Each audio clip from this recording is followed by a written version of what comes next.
In this video, we will know how to know the public IP of the interface in the FortiGate. So let's start quickly.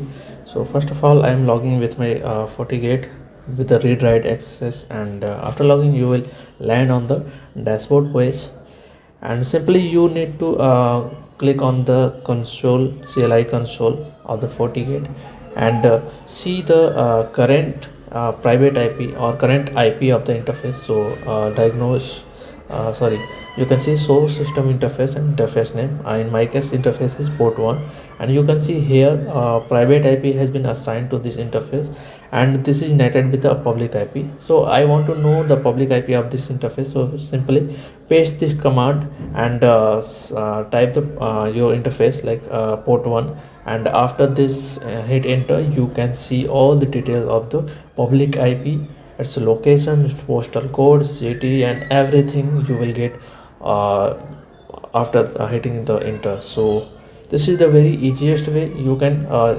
save this command in your database, and I hope this video will help you a lot, because this is a very small video but it's very helpful. So thank you for watching. Thank you so much.